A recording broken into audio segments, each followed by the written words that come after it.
This is my mum, Philippa, but Philippa Mitchell. So we have different last names, which I think a lot of people don't know. It's actually kind of a funny thing in Orange when we talk about each other, and sometimes people follow you or follow me. Yeah, and they don't realise. Yeah, it's quite... Hannah Ferguson is feminist and bold. She recently burst onto the media landscape with her own company and her own unique voice for women. Her mother, Philippa, doesn't call herself a feminist, but her work as a bra fitter is also dedicated to the needs of women. Mum is a bra fitter, and she's also a wedding and funeral celebrant. There's so many different reasons that people know my mum. Hannah, CEO of Cheek Media. Hannah's always been challenging. That's quite funny. I'm 26, I'm interviewing the Prime Minister.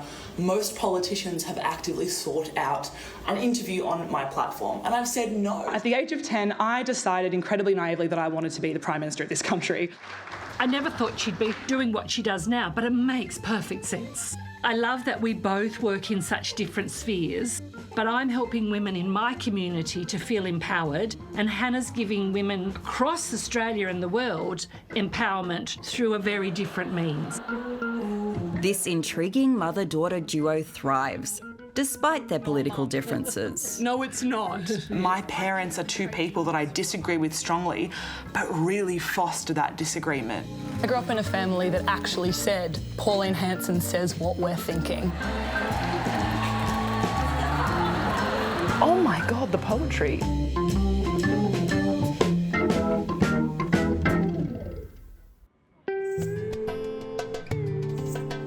So what's shaped this strong young woman with a rising media profile? As a young child, Hannah and her family moved between southwestern Sydney and the regional New South Wales town of Orange. But her curiosity about the bigger picture was evident early on. She could talk before she could walk, and she could read before she went to school. So always bright. She went on a school excursion to Canberra. It was open for years 5 and 6, but she was only in year 4. They didn't have enough kids to fill the bus. So would any other children like to go? They did Questacon and Old Parliament House and New Parliament House and all the usual things in Canberra. And when she got home, we were like, how was it? Oh, it's fantastic. I loved it. And we said, OK, well, what was your favourite part of the excursion? She just said, the Electoral Commission. We were like, what? And she said, I now understand preferential voting. She was in year 4. Moving from a low socioeconomic area of Sydney at a public school where there was so much diversity and so much conversation around me that was different to what I was experiencing at home, to be taken then to a regional area where I went to a Catholic conservative school, and the viewpoints of the area, you know, Orange for a very long time voted in only Nationals candidates. It meant that suddenly my whole worldview was like a white regional one with a conservative Catholic skew. My parents valued my contribution to the conversation as if I was an adult and they're equal. They were always welcoming of the tough conversations and the tough questions, whether it be about politics, about how babies are made.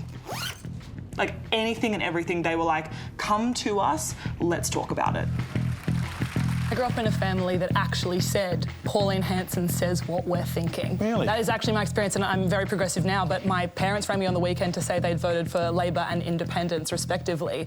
And it's really interesting to watch their transition. They're middle class. My dad's a truck driver in North Queensland. Like, this is the definition of a swing voter who has kind of evolved with the political times of the nation. I love coming to Orange, especially when it starts to get cold. Hannah's dad now lives in Queensland, but her mum is still based in Orange. Today, Hannah's making the 4-hour drive from Sydney to see her. I love Orange.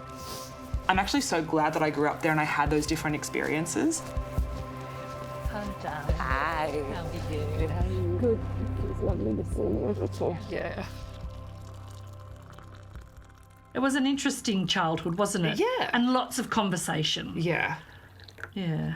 There's a very funny story in me being 4 and asking how babies are made. Oh, yeah. And you tried to tell me the truth and I didn't even believe you because you tried to tell me 100 versions and I was like, oh, that doesn't sound right. You know, like... It wasn't 100, it was the same version. And I was like, I don't believe you.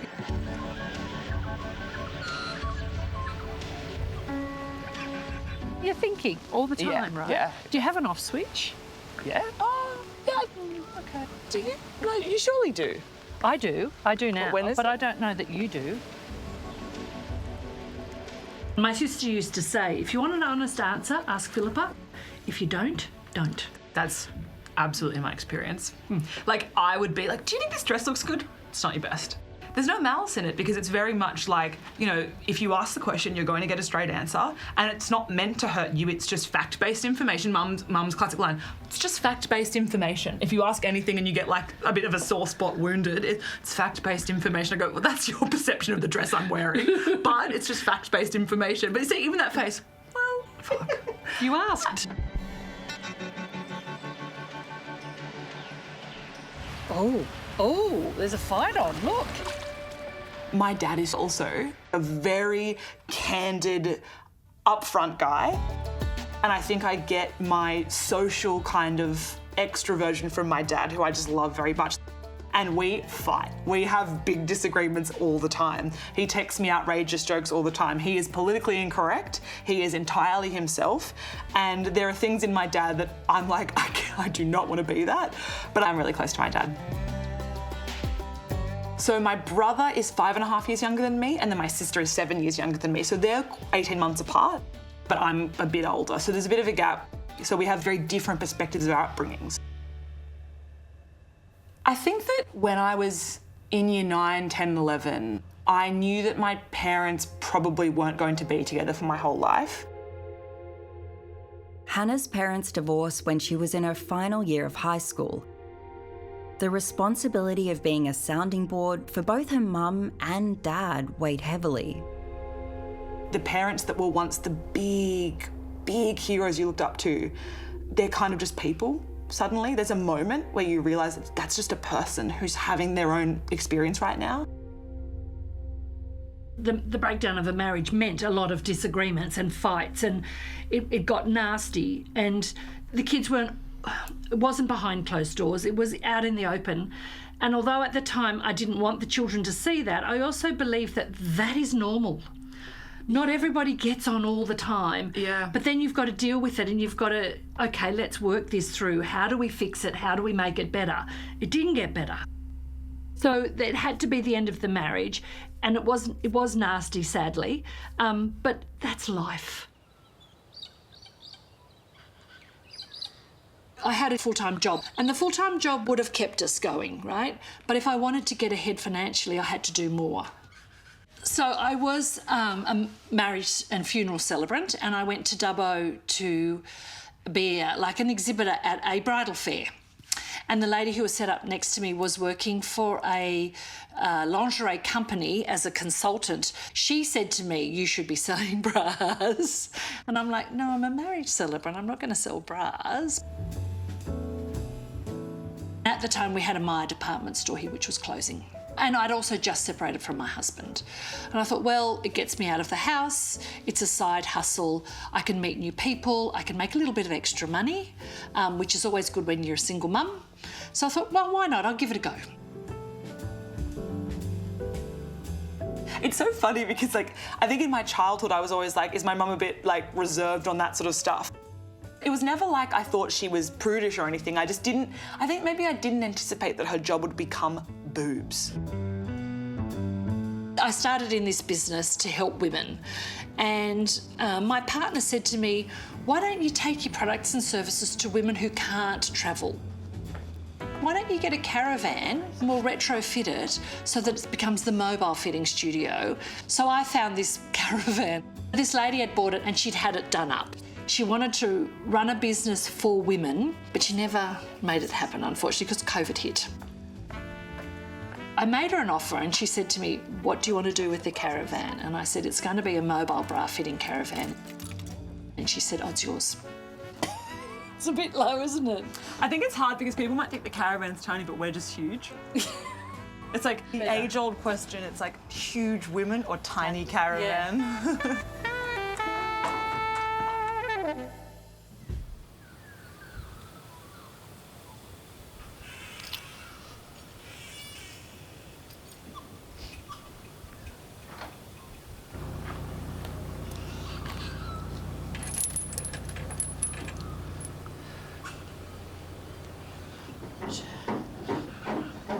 While Hannah works hard in the city building her company and profile, her mum Philippa is working the back roads of regional New South Wales. The two women inspire each other. I admire my mum so much. She's such an honest and hardworking person. Like the fact that she goes out and pursues so relentlessly what she believes in. I just adore it. Today we're off to Goolagong. One of the favourite things about what I do is the travel I do and the country that I see. And I meet so many amazing women. You know, country women, it's such a cliche, but they are so resilient. My mum's whole thing is like, most women aren't wearing the right bra and don't have the right support. And that has health implications. Her work every day is to, support women, to give them a bit of, agency and autonomy to make them feel confident, to help women who have had mastectomies to find themselves again in many ways after significant surgery and a significantly traumatic health experience. 1 in 7 women are diagnosed with breast cancer. For some women, it's incredibly personal and they will not tell a soul. I've had a lady come who wouldn't look at herself who'd had a mastectomy, and I had to cover the mirror. I had to check the fit for her. She wouldn't touch the bra. She cried the whole time. It was very moving, very emotional. And she left and just hugged me and said, "Thank you." Oh, I find it very emotional, and it's incredible for me that these women allow me to be part of such a personal and intimate journey.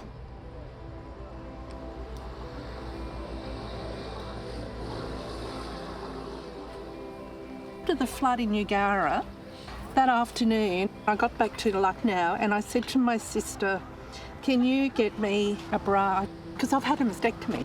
And she said that she would get on to you, and you got me a bra. I got the bra the next day, 2 of them. It's 13 years since I lost my breast, and now I can talk about it. Yeah, it's a big thing, isn't it? I really appreciate what you did, because I might have been in a bit of trouble, I think. I'm not sure where I would have gone to get them in an emergency like that. Yeah, there's nowhere. No, so thank you. It's my pleasure. Oh, thank you. They go out there, they're going to hang up.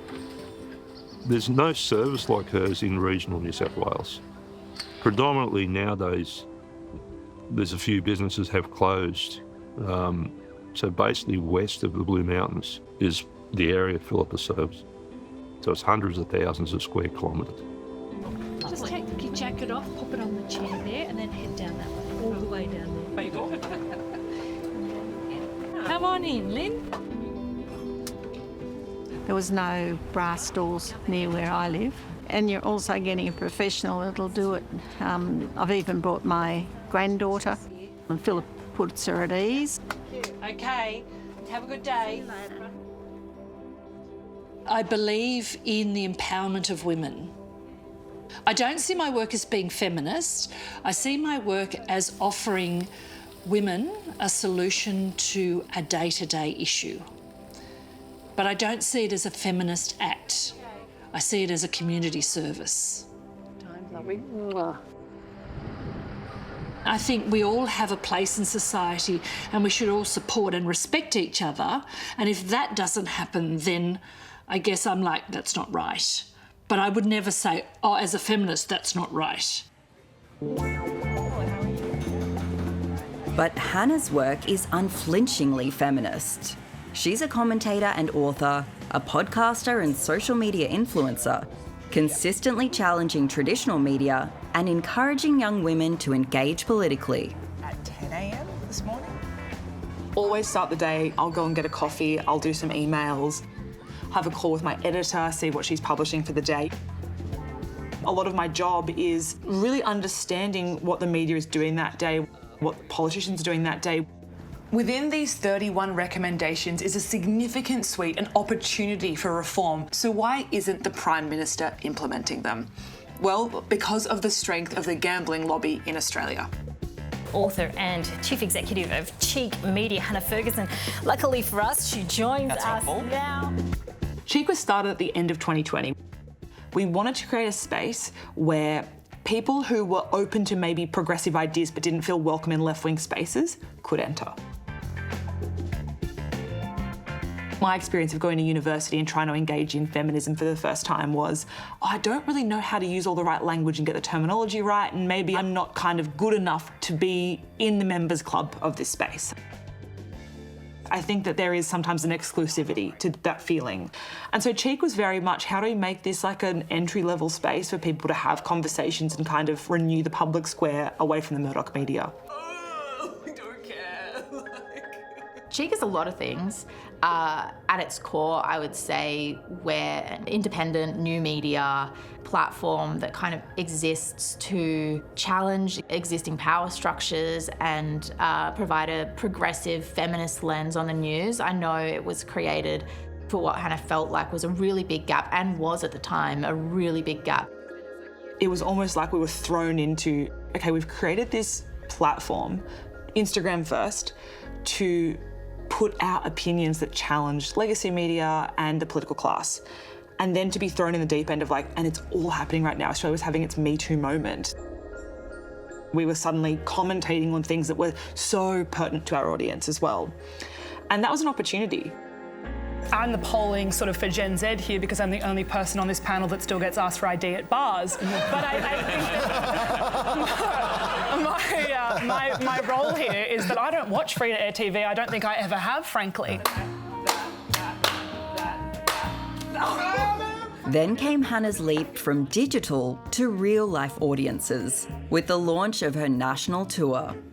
And ultimately, her decision to run for politics. Has the news cycle spiritually broken you and you're not sure if you can make it to the end of the year continuing to engage at a deep level? Me too. And that's why I've created an entire national tour around the concepts that we can speak politically, but actually have a laugh and potentially feel joy again. Is that possible? I'm hoping so, because it starts on Monday. I did want to go through my lessons from 2025.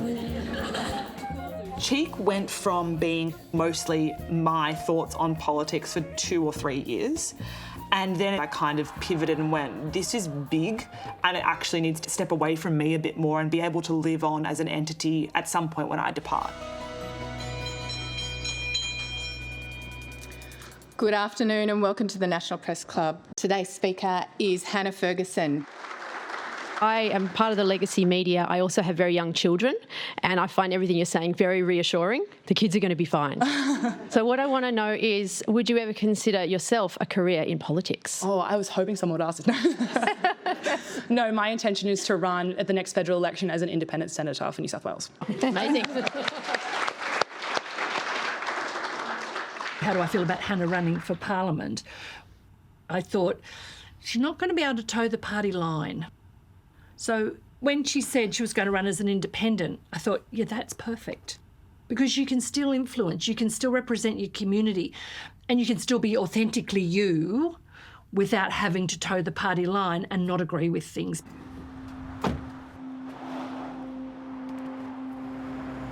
When you speak to my mum, she'll say something like, I'm not political, right? Like, I'm not political. But her work every day, to go into schools to help keep girls in sport by fitting them for sports bras, you know, it means that schools coming up with packages to support lower socioeconomic students, to go and work with breast care nurses to help women who have had mastectomies. For a prosthetic as well. Yeah. That's all political in the current climate.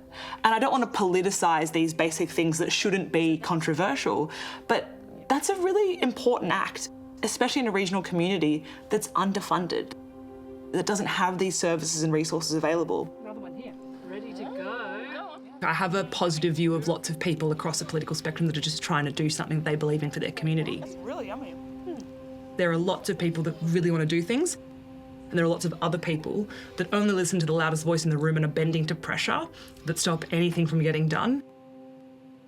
It's the lobbyists, it's the big business, it's the people that are more interested in their bottom line than it's in the trade unions too. No, it's not, Mum. No, it's not. Yeah, it's the lobbyists. I think that the trade unionists who are arguing for real wage growth for everyday workers are nowhere near the billionaires at the top who are funding politicians to vote in their interests. There's a huge difference between a unionist who's saying, I want fair conditions for my employee on the job, and then a billionaire that's saying, don't bring in a gas export tax and don't fundraise $17 billion for Australians on their own resources. I think either party answers to someone. Yeah, I think Labor's more interested in big business than the unions right now. We'll see. The art of civil disagreement is clearly something that both mother and daughter enjoy, I think it makes me feel like I'm seatbelting myself in. as well as a fact-based bra fitting. Right, okay. Come on round. Now, if you don't mind, take your top off. I'll do a quick measure, make sure we've got the right sizes. Hannah, it's nothing to be ashamed of. It's just fact-based information. That one you can take back with you and try. Okay, great. Okay. For all my times that I do high-impact sports at the gym every single day, 3 times a day. I haven't been to the gym in 6 months. I'm paying for a membership. Oh, you're not alone there. That's the joke, right? We come in here as chronic oversharers and as extroverts who love to perform at a social gathering. Don't let the truth get in the way of a good story. Our personal headlines are like this. A growing number of Australians now know Hannah through her podcast, Big Small Talk, created by her co-host, Sarah Jane Adams. I was working as a producer at a studio and I had the idea for Big Small Talk. And I was just sort of sitting with it, not sure what to do with it. Knew I kind of had to do it with the right person. And then Hannah came in and interviewed for another podcast at the time. She'd just moved to Sydney. And then it all kind of happened really quickly after that. Prime Minister Anthony Albanese, welcome to Big Small Talk. What do you think of new media versus legacy media? It's a matter of engagement. With a young female audience and an Instagram following across her accounts that's 200,000 strong, Hannah has influence. The rise of the Independents has been because of the coalition shift to the right. If necessary, are you prepared to work with them? Most of the Big Small Talk listeners are women, but it's quite a broad range in age groups, as young as 18 and as old as mid-60s. It's one of my favourite things about Big Small Talk, the amount of messages we get about how intergenerational it is and how people are listening with their mums or with their grandmas, and it's like a bonding exercise for them to be able to talk about a news story and then say, well, this was my take and this was my take. Like, Hannah and I don't agree on everything we say in the episodes, but we're also able to model how to have disagreements as well. My dad listens to every episode of our podcast every week and he calls me with feedback. He'll be in the truck driving to Mackay and he'll be like, didn't like what you said about this. I love the fact that he listens to talkback radio 12 hours a day, but then he'll ring me and go, yeah, I listen to the pod, and I listen to Abby Chatfield's as well. And he'll just give me what he's thinking. And I think that's what this should be about. Like, that's actually what Australia should be about. Quite Hanson, I think, someone from the bottom of the ladder has made it to the top. You know? Whereas when Labor does it, it's like establishment politicians. Yeah, it's like family money, you know, like, you know, you're born into politics where, you know, Pauline, she had to, you know, cook a few potato scallops before she got there, you know? It is such a good temperature check for me to keep myself in check that I'm not just completely got my blinkers on about what the average Australian's thinking.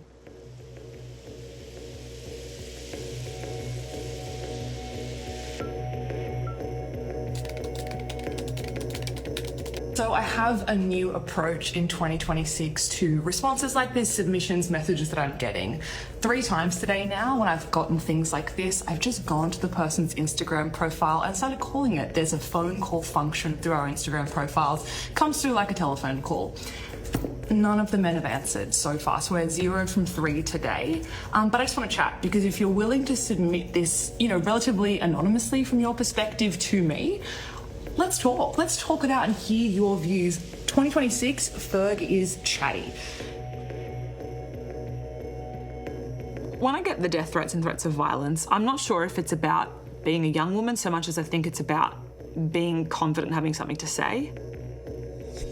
I would say that every single time I've received an overt death threat, it's been from a white Australian man aged between 40 and 60. Now, does that mean it's levelled against me because I'm a progressive woman under the age of 30? I'm not sure. But what I do know is that the men that do message me horrendous things, what they are trying to do is suppress the presence of women in public life. What's become murkier recently in the last 6 to 12 months is the kind of specificity and the nature of the trolling has changed. There has been a shift, and I don't know if that's with the political times or if that's with my sort of growth. It's really hard to tell if it's like I'm a more public person right now, so therefore there's kind of more people looking at me. Is the fact that I've said I want to run for politics. But despite the threats and the toxic nature of discourse in the online world, Hannah is determined to keep going, with the support of her mum. The way Julia Gillard was treated, I always thought I would never want my child to be treated like that. I worry for her personally, but not as a mother.